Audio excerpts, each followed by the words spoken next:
स्वागत है PTC news ਦੇ ਵਿੱਚ ਸਾਰੇ ਦਰਸ਼ਕਾਂ ਦਾ। ਮੈਂ ਹਰਪ੍ਰੀਤ ਸਿੰਘ। ਡੀਐਸਜੀਐਮਸੀ ਇਲੈਕਸ਼ਨਸ ਦੇ ਨਤੀਜੇ ਆ ਚੁੱਕੇ ਨੇ। 46 ਦੇ 46 ਨਤੀਜੇ ਲੈ ਕੇ ਤੁਹਾਡੇ ਸਾਹਮਣੇ ਹਾਜ਼ਰ ਹਾਂ। ਇਹ ਪਲੰਥਾ ਪੂਰਾ 46 ਸੀਟਾਂ ਦਾ ਵੇਰਵਾ, ਕੌਣ ਜਿੱਤਿਆ ਤੇ ਕੌਣ ਹਾਰਿਆ। ਦਿੱਲੀ ਦੀ ਸੇਵਾ ਕਿਸ ਦੇ ਹੱਥ ਆਈ ਹੈ? ਦਿੱਲੀ ਦੀ ਸੇਵਾ ਬਾਲਟੀ ਦੇ ਹੱਥ ਆਈ है। मनजिंदर सिंह सिरसा की टीम जित गई है, लगभग जित की कगार पर पहुंच चुकी है। जो टैली कह रही है, जो आंकड़े कह रहे हैं, वो आंकड़े साफ करते हैं कि जी नवी कमेटी बन जा रही है वो श्रोमणी अकाली दल की अधीनगी ही नवी कमेटी बन जा रही है। श्रोमणी अकाली दल टैली के मुताबिक श्रोमणी अकाली दल 30 सीटां प्लस माइनस हो सकता है। क्लीयर मेजोरिटी जो हुण तक साडे तक जानकारी पहुंची है 24 प्लस की है। 24 तो वध सीटां क्लीयर हो चुकियां ने कि श्रोमणी अकाली दल जित चुकिया है। 30 ओवरऑल लीडिंग दे विच है। इस तो इलावा सरना तड़ा श्रोमणी अकाली दल दिल्ली 12 सीटां ते उन्होंने मन्निया जा रहा है, जिन्हां दे विचों 7 तो 8 सीटां क्लीयर हो चुकियां ने उन्हां दियां ते 12 ते तकरीबन अंदाजा कि वो लैके जाणगे। इस तो इलावा जागो पार्टी मनजीत सिंह जीके होरां दी पार्टी 3 सीटां वो भी जितण दे विच कामयाब हो चुके ने, जिहदे विच मनजीत सिंह जीके होरां दी अपनी सीट भी है। इस तो इलावा आज़ाद उम्मीदवार भी एक जित हासिल कर चुके हैं, यानी कि ये लगभग टैली है नेड़े तेड़े ही जाके टुकेगी। श्रोमणी अकाली दल 30, सरना तड़ा 12, मनजीत सिंह जीके 3 ते अदर्स 1। इस टैली दे विच थोड़ा बहुत हेर फेर हो सकता है पर ज़्यादा तब्दीली नहीं आएगी। क्लीयर मेजोरिटी दे लई जिन्नियां सीटां श्रोमणी अकाली दल नूं चाहीदी सीगियां वो सीटां लगभग श्रोमणी अकाली दल जित चुकिया है। हुण नवीं कमेटी है जिहड़ी वो श्रोमणी अकाली दल बनाउण जा रहा है। ये दावा हरमीत सिंह कालका ते मनजिंदर सिंह सिरसा वालों किया गया। हालांकि श्रोमणी अकाली दल नूं एक वड्डा झटका भी लग्या क्योंकि खुद मनजिंदर सिंह सिरसा अपनी सीट हार चुके हैं। पंजाबी बाग तो हरविंदर सिंह सरना होरां ने मनजिंदर सिंह सिरसा नूं हरा दिता, उत्थों कार जित गई है। और वड्डी गल है कि एक सख्त टक्कर सी उत्थे, मनजिंदर सिंह सिरसा हार गए। इस हार दे पिछे मनजिंदर सिंह सिरसा ये भी कह रहे हैं कि मैं अपनी सीट ते घट फोकस कर पाया क्योंकि बाकी सीटां जितनियां बड़ियां जरूरी सी, मैं बाकी सीटां ते बहुत ज़्यादा प्रचार किया, एक कारण भी हो सकता है। इस तो इलावा नवीं हदबंदी की गई है, वोट तब्दील हुई है, वोट शिफ्ट हो गई है, उन्होंने वार्ड तो वोट शिफ्ट हो गई, उसका भी एक हार का कारण है। सो कुल मिला के जो जानकारी है हुण तक पहुंची है, श्रोमणी अकाली दल 30, सरना तड़ा 12, जीके 3 ते अदर 1। हुण 1 तो लैके 46 तक वार्ड के तुहानूं जानकारी देण जा रहे हैं, एक एक करके सारी तुहानूं जानकारी देने हैं। सब तो पहला वार्ड नंबर 1 दिल्ली का रोहिणी, जिथों श्रोमणी अकाली दल के सरबजीत सिंह विरक ने जित हासिल की है। वार्ड नंबर 1 है रोहिणी का सरबजीत सिंह विरक, इन्होंने जित हासिल की है। वार्ड नंबर 2 स्वरूप नगर रविंदर सिंह खुराना, इन्होंने जित हासिल की है। Ward number 3 civil line Jasbir Singh Jassi ने श्रोमणी अकाली दल के, वो भी इत्थों जिते ने। इस तरह पीतमपुरा वार्ड नंबर 4 महिंदरपाल सिंह चड्डा, इन्होंने भी जित हासिल की है। वार्ड नंबर 5 मॉडल टाउन, इत्थे हजे फाइट चल रही है। अमृतपाल सिंह पालको इत्थों खड़े हुए हैं, वो फिलहाल सानूं दस्सिया जा रहा है कि वो पिछे चल रहे हैं। इत्थे श्रोमणी अकाली दल दिल्ली का उम्मीदवार जिहड़ा वो अगे चल रहा है। इस तरह Shakti Nagar Harvinder Singh KP clear majority इन्होंने मिली है, ये सीट जित चुके हैं। वार्ड नंबर 7 त्रीनगर जसप्रीत सिंह, माफ करना जसप्रीत सिंह करमसर है, ये पहला लीड कर रहे थे, हुणे हुणे जानकारी मिली है कि इन्होंने अपनी सीट कढ़ ली है, ये भी जित गए हैं। इस तरह शकूर बस्ती तो वार्ड नंबर 8 तो रमीत सिंह चड्डा जो कि समाटी चड्डा के नाम नाल मशहूर सीगे, वो सीट हार गए ने, नौजवान आगू सीगे। इत्थे भी श्रोमणी अकाली दल दिल्ली ने सीट कढ़ी है। पंजाबी बाग मनजिंदर सिंह सिरसा हार चुके ने, इत्थे श्रोमणी अकाली दल दिल्ली ने जित हासिल की है। गुरु हरकृष्ण नगर सुरजीत सिंह जीती श्रोमणी अकाली दल के उम्मीदवार, उन्होंने जित हासिल की है। चंद्र विहार निशान सिंह मान पिछे चल रहे हैं श्रोमणी अकाली दल के उम्मीदवार। देवनगर जुझार सिंह इत्थों खड़े ने, हजे तक इस सीट पर कोई अपडेट नहीं आया, इत्थे काउंटिंग भी थोड़ी देर रुकी रही थी। रजिंदर नगर वार्ड नंबर 13 परमजीत सिंह चंडोक पिछे चल रहे हैं और लीड है जी श्रोमणी अकाली दल दिल्ली के उम्मीदवार दी है। हो सकता है कि इत्थे भी हार देखनी पवे श्रोमणी अकाली दल नूं। 14 नंबर वार्ड है कनॉट प्लेस का अमरजीत सिंह पिंकी, ये जित चुके हैं। शुरू तो ही ये लीड कर रहे थे, सवेर तो ही ये इत्थों सीट जित चुके हैं। पिंकी 2-3 बार इत्थों जिहड़े ने जित हासिल कर चुके हैं। रमेश नगर जिथे गुरदेव सिंह खड़े हुए हैं, इत्थे टक्कर मनी जा रही सी पर जो ताज़ा अपडेट है वो जित गए ने गुरदेव सिंह। अवनीत कौर जिहड़े कि श्रोमणी मनजीत सिंह जीके होरां दी जागो पार्टी दे सीगे, वो दूजे नंबर ते रहे ने, वो हार गए ने। इत्थे गुरदेव सिंह जित गए ने। इस तरह टैगोर गार्डन तो भुपिंदर सिंह गिन्नी लीड कर रहे हैं, हाले तक क्लीयर मेजोरिटी नहीं पता लगी कि उन्होंने मिली है कि नहीं मिली। रघुबीर सिंह वार्ड नंबर 17 सतिंदरपाल सिंह नागी जिहड़े ने वो अगे चल रहे हैं अकाली दल के। रजौरी गार्डन हरपाल सिंह कोछड़ ये पिछे चल रहे हैं अकाली दल के। हरीनगर तो जसबीर सिंह विक्की मान हार चुके हैं अपनी सीट। फतेहनगर तो अमरजीत सिंह पप्पू लगातार तीजी बार जिते ने। अमरजीत सिंह पप्पू ਬੱਪੂ MC ਇਲੈਕਸ਼ਨ ਵੀ ਲੜ ਚੁੱਕੇ ਨੇ। ਇਸੇ ਤਰ੍ਹਾਂ ਖਿਆਲਾ ਤੋਂ ਰਜਿੰਦਰ ਸਿੰਘ ਘੁੱਗੀ ਜਿੱਤ ਚੁੱਕੇ ਨੇ ਸ਼੍ਰੋਮਣੀ ਅਕਾਲੀ ਦਲ ਦੇ। ਸ਼ਾਮਨਗਰ ਤੋਂ ਹਰਜੀਤ ਸਿੰਘ ਪੱਪਾ ਜਿੱਤ ਚੁੱਕੇ ਨੇ, ਅਕਾਲੀ ਦਲ ਦੇ ਉਮੀਦਵਾਰ ਨੇ। ਵਿਸ਼ਨੂਗੜ੍ਹ ਤੋਂ ਮਨਜੀਤ ਸਿੰਘ ਔਲਖ ਕੁਝ ਵੋਟਾਂ ਤੋਂ ਹਾਰ ਗਏ ਨੇ। ਨੌਜਵਾਨ ਧੜੱਲੇਦਾਰ ਆਗੂ ਸੀਗੇ ਪਰ ਇਹ ਕੁਝ ਵੋਟਾਂ ਤੋਂ ਇਹ ਹਾਰ ਗਏ ਨੇ। ਇੱਥੇ ਸ਼੍ਰੋਮਣੀ ਅਕਾਲੀ ਦਲ ਦਿੱਲੀ ਜਿੱਤਿਆ। ਇਸੇ ਤਰ੍ਹਾਂ ਰਵੀ ਨਗਰ ਤੋਂ ਗੁਰਮੀਤ ਸਿੰਘ ਭਾਟੀਆ ਸ਼੍ਰੋਮਣੀ ਅਕਾਲੀ ਦਲ ਦੇ ਉਮੀਦਵਾਰ ਜਿੱਤ ਚੁੱਕੇ ਨੇ। ਤਿਲਕ ਨਗਰ ਤੋਂ ਦਲਜੀਤ ਸਿੰਘ ਸਰਨਾ ਪਿੱਛੇ ਚੱਲ ਰਹੇ ਨੇ ਸ਼੍ਰੋਮਣੀ ਅਕਾਲੀ ਦਲ ਦੇ। ਸੰਤਗੜ੍ਹ ਤੋਂ ਰਣਜੀਤ ਕੌਰ ਬੀਬੀ ਰਣਜੀਤ ਕੌਰ ਜਿੱਤ ਚੁੱਕੇ ਨੇ, ਕਲੀਅਰ ਮੈਜੋਰਟੀ ਨਾਲ ਜਿੱਤੇ ਨੇ। ਤਿਲਕ ਵਿਹਾਰ ਆਤਮਾ ਸਿੰਘ ਲੁਬਾਣਾ ਜਿਹੜਾ ਲੁਬਾਣਾ ਬਰਾਦਰੀ ਨਾਲ ਸੰਬੰਧ ਰੱਖਦੇ ਨੇ ਤੇ 1984 ਸਿੱਖ ਕਤਲੇਆਮ ਪੀੜਤਾਂ ਦੀ ਨੁਮਾਇੰਦਗੀ ਵੀ ਕਰਦੇ ਨੇ, ਇਹ ਵੀ ਜਿੱਤ ਗਏ ਨੇ। ਗੁਰੂ ਨਾਨਕ ਨਗਰ ਤੋਂ ਰਮਿੰਦਰ ਸਿੰਘ ਸਵੀਟਾ ਜਿੱਤ ਚੁੱਕੇ ਨੇ ਅਕਾਲੀ ਦਲ ਦੇ। ਕ੍ਰਿਸ਼ਨਾ ਪਾਰ ਤੋਂ ਜਗਦੀਪ ਸਿੰਘ ਕਾਲੋਂ ਇਹ ਲੀਗਲ ਸੈੱਲ ਦੇ ਪ੍ਰਧਾਨ ਵੀ ਨੇ ਸ਼੍ਰੋਮਣੀ ਅਕਾਲੀ ਦਲ ਦਿੱਲੀ ਇਕਾਈ ਦੇ। ਔਰ ਜਿਹੜੇ ਕਿਸਾਨ ਨੇ ਜਿਨ੍ਹਾਂ ਨੂੰ ਜੇਲ੍ਹਾਂ ਦੇ ਵਿੱਚ ਸੁੱਟ ਦਿੱਤਾ ਸੀ, ਇਹਨਾਂ ਨੇ ਬੜੀ ਜੰਗ ਲੜੀ ਉਹਨਾਂ ਦੇ ਲਈ ਤੇ ਇਹ ਜਿੱਤ ਗਏ ਨੇ। ਜਗਦੀਪ ਸਿੰਘ ਕਾਲੋਂ ਕ੍ਰਿਸ਼ਨਾ ਪਾਰਕ ਤੋਂ। ਵਿਕਾਸਪੁਰੀ ਤੋਂ ਇੰਦਰਜੀਤ ਸਿੰਘ ਮੌਂਟੀ ਹਾਰ ਚੁੱਕੇ ਨੇ, ਇਹ ਨੌਜਵਾਨ ਆਗੂ ਸੀਗੇ, ਇਹ ਹਾਰ ਗਏ ਨੇ ਸ਼੍ਰੋਮਣੀ ਅਕਾਲੀ ਦਲ ਦੇ। ਇੱਥੇ ਸ਼੍ਰੋਮਣੀ ਅਕਾਲੀ ਦਲ ਦਿੱਲੀ ਦੀ ਪਾਰਟੀ ਜਿੱਤੀ ਹੈ। ਉੱਤਮ ਨਗਰ ਰਮਨਜੋਤ ਸਿੰਘ ਮੀਟਾ ਇਹ ਨੌਜਵਾਨ ਆਗੂ ਨੇ, ਸਭ ਤੋਂ ਛੋਟੀ ਉਮਰ ਦੇ, ਤਕਰੀਬਨ 24 ਸਾਲ ਇਹਨਾਂ ਦੀ ਉਮਰ ਹੈ, ਇਹ ਜਿੱਤ ਗਏ ਨੇ ਇੱਥੋਂ। ਜਨਕਪੁਰੀ ਗੁਰਮੀਤ ਸਿੰਘ ਟਿੰਕੂ ਹਾਰ ਚੁੱਕੇ ਨੇ ਸ਼੍ਰੋਮਣੀ ਅਕਾਲੀ ਦਲ ਦੇ ਉਮੀਦਵਾਰ। ਇੱਥੋਂ ਵੀ ਸ਼੍ਰੋਮਣੀ ਅਕਾਲੀ ਦਲ ਦਿੱਲੀ ਨੇ ਜਿੱਤ ਹਾਸਲ ਕੀਤੀ ਹੈ। ਰਮਨਦੀਪ ਸਿੰਘ ਥਾਪਰ ਸ਼ਿਵਨਗਰ ਤੋਂ ਇਹ ਜਿੱਤ ਗਏ ਨੇ, ਓਂਕਾਰ ਸਿੰਘ ਥਾਪਰ ਦੇ ਇਹ ਪੁੱਤਰ ਨੇ। ਸਰਿਤਾ ਵਿਹਾਰ ਤੋਂ ਗੁਰਪ੍ਰੀਤ ਸਿੰਘ ਜੱਸਾ ਜਿੱਤ ਗਏ ਨੇ ਕੁਝ ਹੀ ਵੋਟਾਂ ਤੋਂ, 55 ਚ 50 ਵੋਟਾਂ ਤੋਂ ਸਿਰਫ ਜਿੱਤੇ ਨੇ ਗੁਰਪ੍ਰੀਤ ਸਿੰਘ ਜੱਸਾ। ਲਾਜਪਤ ਨਗਰ ਤੋਂ ਪਰਮਜੀਤ ਸਿੰਘ ਭਾਟੀਆ ਹਾਰ ਗਏ ਨੇ, ਇੱਥੇ ਸ਼੍ਰੋਮਣੀ ਅਕਾਲੀ ਦਲ ਦਿੱਲੀ ਦੇ ਉਮੀਦਵਾਰ ਜਿੱਤੇ ਨੇ। ਕੁਲਦੀਪ ਸਿੰਘ ਸਾਨੀ ਵੀ ਜੋ ਪਤਾ ਲੱਗਿਆ ਕਿ ਹਾਰ ਗਏ ਨੇ, ਇਹ ਵੀ ਇੱਥੇ ਵੀ ਸ਼੍ਰੋਮਣੀ ਅਕਾਲੀ ਦਲ ਦਿੱਲੀ ਜਿੱਤਿਆ। ਮਾਲਵੀਆ ਨਗਰ ਤੋਂ ਓਂਕਾਰ ਸਿੰਘ ਰਾਜਾ ਹਾਰ ਗਏ ਨੇ ਸ਼੍ਰੋਮਣੀ ਅਕਾਲੀ ਦਲ ਦੇ। ਚਰਨਜੀਤ ਸਿੰਘ ਗ੍ਰੇਟਰ ਕੈਲਾਸ਼ ਤੋਂ ਇੱਥੇ ਮਨਜੀਤ ਸਿੰਘ ਜੀਕੇ ਜਿੱਤੇ ਨੇ, ਇਹ ਵੀ ਹਾਰ ਗਏ ਨੇ। ਕਾਲਕਾ ਜੀ ਤੋਂ ਹਰਮੀਤ ਸਿੰਘ ਕਾਲਕਾ ਜਿੱਤੇ ਨੇ, ਸ਼ਾਨਦਾਰ ਜਿੱਤ ਹਾਸਲ ਹੋਈ ਹੈ, 786 ਵੋਟਾਂ ਤੋਂ ਇਹ ਜਿੱਤੇ ਨੇ। ਜੰਗਪੁਰਾ ਤੋਂ ਜਸਮੀਰ ਸਿੰਘ ਸਨੀ ਜਿਨ੍ਹਾਂ ਨੂੰ ਕਿਹਾ ਜਾਂਦਾ ਸੀਗਾ, ਉਹ ਹਾਰ ਗਏ ਨੇ, ਇੱਥੇ ਵੀ ਸ਼੍ਰੋਮਣੀ ਅਕਾਲੀ ਦਲ ਦਿੱਲੀ ਜਿੱਤਿਆ। ਇੱਥੇ ਇਸ ਤੋਂ ਇਲਾਵਾ ਨਵੀਨ ਸ਼ਾਦਰਾ ਤੋਂ ਪਰਵਿੰਦਰ ਸਿੰਘ ਲੱਕੀ ਜਿੱਤ ਗਏ ਨੇ। ਦਿਲਸ਼ਾਦ ਗਾਰਡਨ ਤੋਂ ਬਲਬੀਰ ਸਿੰਘ ਜਿੱਤ ਗਏ ਨੇ। ਵਿਵੇਕ ਵਿਹਾਰ ਤੋਂ ਜਸਮੀਨ ਸਿੰਘ ਨੋਨੀ ਜਿੱਤੇ ਨੇ। ਗੀਤਾ ਕਲੋਨੀ ਤੋਂ ਸੁਖਿੰਦਰ ਸਿੰਘ ਬੱਬਰ ਜਿੱਤੇ ਨੇ। ਇਹ ਚਾਰੋਂ ਉਮੀਦਵਾਰ ਸ਼੍ਰੋਮਣੀ ਅਕਾਲੀ ਦਲ ਦੇ ਸੀਗੇ ਜਿਹੜੇ ਜਿੱਤੇ ਨੇ। ਇਸੇ ਤਰ੍ਹਾਂ ਜਤਿੰਦਰਪਾਲ ਸਿੰਘ ਖੁਰਜੀ ਖਾਸ ਤੋਂ ਹਾਰ ਗਏ ਨੇ ਇੱਥੋਂ ਇਲੈਕਸ਼ਨ, ਇੱਥੋਂ ਸ਼੍ਰੋਮਣੀ ਅਕਾਲੀ ਦਲ ਦਿੱਲੀ ਜਿੱਤਿਆ। ਪ੍ਰੀਤ ਵਿਹਾਰ ਤੋਂ ਭੁਪਿੰਦਰ ਸਿੰਘ ਭੁੱਲਰ ਨੇ ਜਿਹੜੇ ਉਹ ਜਿੱਤ ਗਏ ਨੇ, ਇਹ 46ਵਾਂ ਨੰਬਰ ਸੀਗਾ, ਵਾਰਡ ਨੰਬਰ 46 ਸੀਗਾ ਪ੍ਰੀਤ ਵਿਹਾਰ, ਇੱਥੋਂ ਜਿਹੜਾ ਸ਼੍ਰੋਮਣੀ ਅਕਾਲੀ ਦਲ ਜਿੱਤਿਆ। ਸੋ ਕੁੱਲ ਮਿਲਾ ਕੇ ਓਵਰਆਲ ਜੇਕਰ ਮੈਜੋਰਟੀ ਦੀ ਗੱਲ ਕਰਦੇ ਹਾਂ ਤਾਂ ਮੈਜੋਰਟੀ ਹੈ ਜਿਹੜੀ ਉਹ ਸ਼੍ਰੋਮਣੀ ਅਕਾਲੀ ਦਲ ਦੇ ਹਿੱਸੇ ਆਉਂਦੀ ਹੋਈ ਨਜ਼ਰ ਆ ਰਹੀ ਹੈ। ਦੂਜੇ ਪਾਸੇ ਸਰਨਾ ਪਾਰਟੀ ਹੈ ਜਿਹੜੀ ਉਹ 12 ਸੀਟਾਂ ਤੇ ਲੀਡ ਕਰਦੀ ਹੋਈ ਨਜ਼ਰ ਆ ਰਹੀ ਹੈ। ਡਾਕਟਰ ਦਲਜੀਤ ਸਿੰਘ ਚੀਮਾ ਸੀਨੀਅਰ ਆਗੂ ਨੇ ਸ਼੍ਰੋਮਣੀ ਅਕਾਲੀ ਦਲ ਦੇ ਸਾਡੇ ਨਾਲ ਜੁੜ ਗਏ ਨੇ ਲਾਈਵ। ਚੀਮਾ ਸਾਹਿਬ ਬਹੁਤ ਬਹੁਤ ਸਵਾਗਤ ਹੈ ਤੇ ਬਹੁਤ ਬਹੁਤ ਵਧਾਈ ਹੈ, ਪਰ ਮੈਨੂੰ ਲੱਗਦਾ ਹੈ ਵਧਾਈ ਥੋੜੀ ਜੀ ਖੱਟੀ ਨਹੀਂ ਪੈਗੀ ਮਨਜਿੰਦਰ ਸਿੰਘ ਸਿਰਸਾ ਦੀ ਹਾਰ ਦੇ ਨਾਲ। ਨਹੀਂ ਦੇਖੋ, ਗੱਲ ਇਹ ਹੈ ਕਿ ਐਡੀ ਵੱਡੀ ਜਿਹੜੀ ਜਿੱਤ ਹੋਈ ਹੈ ਇਹਦੇ ਵਿੱਚ ਸਰਦਾਰ ਮਨਜਿੰਦਰ ਸਿੰਘ ਸਿਰਸਾ ਦਾ ਔਰ ਸਾਡੇ ਜਿਹੜੇ ਹਰਦੀਪ ਸਿੰਘ ਕਾਲਕਾ ਜੀ ਤੇ ਬਾਕੀ ਟੀਮ ਹੈ ਉਹਦੀ ਬਹੁਤ ਵੱਡੀ ਮਿਹਨਤ ਹੈ। ਇਸ ਕਰਕੇ ਐਡਾ ਵੱਡਾ ਕੂੜ ਪ੍ਰਚਾਰ ਹੋਣਾ, ਦਿੱਲੀ ਸਰਕਾਰ ਦਾ, ਕੇਂਦਰ ਸਰਕਾਰ ਦਾ ਖਿਲਾਫ, ਪੰਜਾਬ ਸਰਕਾਰ ਦਾ ਖਿਲਾਫ ਹੋਣਾ, ਕਾਂਗਰਸ ਦਾ, ਆਮ ਆਦਮੀ ਪਾਰਟੀ ਤੇ ਭਾਰਤੀ ਜਨਤਾ ਪਾਰਟੀ ਦਾ ਡਟ ਕੇ ਉਹਨਾਂ ਦੇ ਖਿਲਾਫ ਖੜਨਾ ਤੇ ਫਿਰ ਇੰਨਾ ਕੂੜ ਪ੍ਰਚਾਰ ਜਿਹੜਾ ਉਹਨੂੰ ਦਰਕਨਾਰ ਕਰਕੇ ਐਡੀ ਵੱਡੀ ਜਿੱਤ ਹਾਸਲ ਕਰਨਾ, ਇਹ ਮੈਂ ਸਮਝਦਾ ਬਹੁਤ ਹੀ ਸ਼ਾਨਦਾਰ ਜਿੱਤ ਹੈ। ਲੇਕਿਨ ਇਸ ਗੱਲ ਦਾ ਜ਼ਰੂਰ ਅਫਸੋਸ ਹੈ ਜੀ ਕਿ ਸਿਰਸਾ ਸਾਹਿਬ ਕਿਉਂਕਿ ਕੰਪੇਨਿੰਗ ਦੇ ਵਿੱਚ ਬਹੁਤ ਬੁਰੀ ਤਰ੍ਹਾਂ ਫਸੇ ਸੀ, ਉਹਨਾਂ ਦੀ ਸੀਟ ਦੇ ਉੱਤੇ ਲਾਸਟ ਡੇ ਦੇ ਉੱਤੇ ਧੱਕੇਸ਼ਾਹੀ ਵੀ ਬਹੁਤ ਵੱਡੇ ਪੱਧਰ ਦੇ ਉੱਤੇ ਹੋਈ, ਇਸ ਕਰਕੇ ਉਹ ਥੋੜ੍ਹਾ ਜਿਹਾ ਪਿੱਛੇ ਰਹਿ ਗਏ। ਲੇਕਿਨ ਬਹੁਤ ਵੱਡੀ ਇਹ ਜਿੱਤ ਹੈ ਸਾਡੀ ਦਿੱਲੀ ਦੀ ਟੀਮ ਦੀ।